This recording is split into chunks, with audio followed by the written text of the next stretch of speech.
Are the Dodgers done making big moves this season? I want to get to that story. Also, come on. The signing of Kike Hernandez, how important is that for us Dodger fans? It's of the most important. So I want to talk about that story. And baseball legend Bob Uecker dies at 90. Sad day in baseball yesterday on that. So let's get down to the story. Also got Glass now with the quote of the day for Dodgers Digest. Brad J with you, Dodgers Digest. Hit the subscribe, hit the like, and turn on the notifications. Let's get down to biznat, shall we? The Dodgers, are they done making big moves? That's the big talk right now. Well, we know that the big talk is Sasaki. Will he sign? I'm not going to get into that story. I've covered it enough. Done with it. Told you I will not cover that story until it is official, like a referee's whistle. Okay. So without that whole thing, let's talk about the Dodgers. Won't force another blockbuster move this offseason, says Insider. Where is this from? This is out of Sports Illustrated, this headline on this. And Alden Gonzalez is the one who's talking about it. What does he say? Here's the deal. But if there's a Tanner Scott market and it falls, they can be opportunistic, another high leverage arm. And the Dodgers definitely have been linked to Tanner Scott. We've covered the story numerous times. Gonzalez wrote Thursday that they just don't need to force anything here. And given how Andrew Friedman historically approaches the bullpen market, they probably won't. But you got to wonder. This leaves the fans wondering what is the simple answer? What is the simple answer? The Dodgers have had one of the most successful off seasons in the league, and they have. So look, if you are a naysayer, if you're a naysayer saying, "Oh, the Dodgers, they didn't make enough moves." Come on. What were the moves? Tommy Edmonds extension, the signing of Blake Snell, Michael Conforto. They retained Triner. I mean, Teo got re-signed. They signed Kim. Come on. And Sasaki next.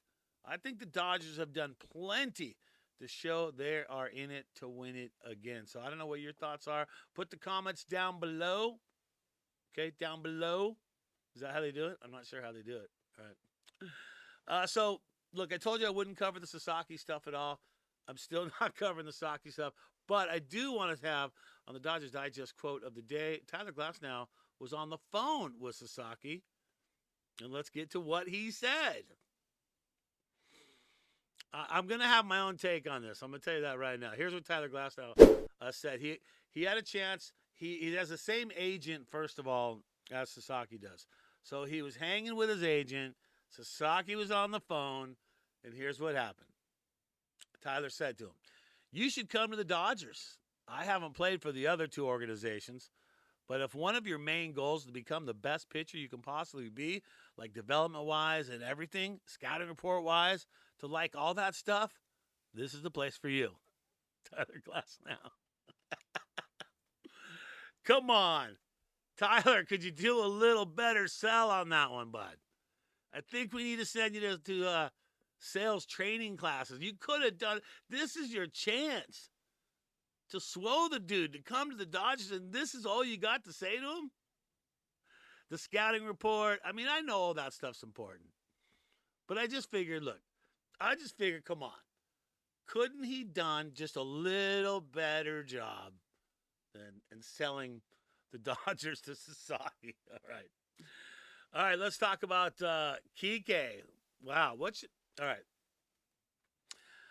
This is out of Dodger Nation and DMAC and the crew over there. One free agent Dodgers need to sign before 2025 season gets underway. We all know who it is. It's Kike Hernandez. And you know what?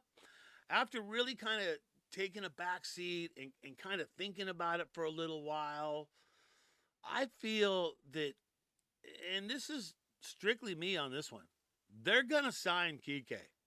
Look how they made us wait for Teo. They really wanted to dot the I's, cross the T's, make everything proper, and that's what they did. But they signed him. They knew he was a massive fan favorite. He wasn't going to be out of control for the cost. And I got to feel Kike is the same situation. Dodger fans, you know how much we love that dude, and we want him to be on the team. Here's a little something that I read on Dodger Nation here. When the Dodgers signed Korean infielder Hae-Sung Kim, it was speculated the team would use him in a super utility role. Adding another utility man to the roster made a reunion with Hernandez seem doubtful, and it did. But remember what happened right after that? Bada boom goes the dynamite. Gavin Lux was traded to the Reds, and a spot opened for a Kike return. How sweet sauce is that to have him back in there? What did he do 2024? There's a 2.81 with 12 homers and 42 runs batted in just before the All-Star break in July. Hernandez started wearing glasses due to a recent diagnosis of astigmatism in his right eye. And I feel like his batting improved when he took care of that. I mean, that was something that needed to be done. And he took care of it. So here's the deal. The Dodgers are going to sign him. Okay?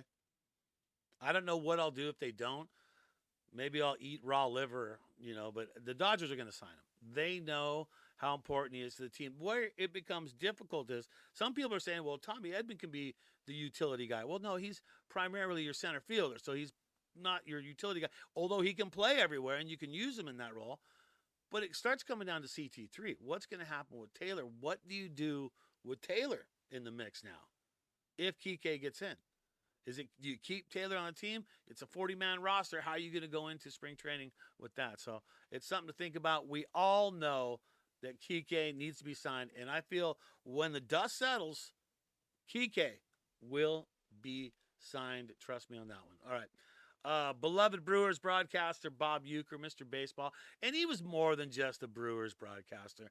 I mean, come on. From all the Major League movies that he was in, and did you know that the Major League movies that Bob Uecker was in, all the baseball stuff, just a bit outside, that kind of stuff, was all ad-libbed by him. They just put him in the seat and let the dude go, right? Love that. And one of my favorite quotes, he has a couple Dodger quotes that you can get, but here's the one that I loved from the Dodgers, okay? I remember one time I'm batting against the Dodgers in Milwaukee. They lead 2-1. It's the bottom of the ninth. Bases loaded. 2 out. And the pitcher has a full count on me. I look over the Dodger dugout, and they're all in their street clothes. Bob Uecker, man. And you know what my recommendation to you is? Watch Major League. Have a viewing party and watch Major League and watch all those again and start from number one and go and just enjoy what Bob Uecker, Mr. Baseball, I mean, from his Miller Lite commercials back in the day, and I know I'm older, so I'm going to remember that stuff, but he meant so much to baseball, and that man will be completely missed. Bob Uecker dies at the age of 90 years old. Hey, that's going to do it for Dodgers Digest. Wow, that's it? That quick? All right. Well, you know what to do. Hit the subscribe button. We're closing in on those numbers. We're trying to get to double digits in the thousands, try to get to 10 grand at some point. So hit the subscribe, hit the like, turn on notifications. You know the deal right there. I'm Brad J. Always remember, as you go through your day, to always just think blue.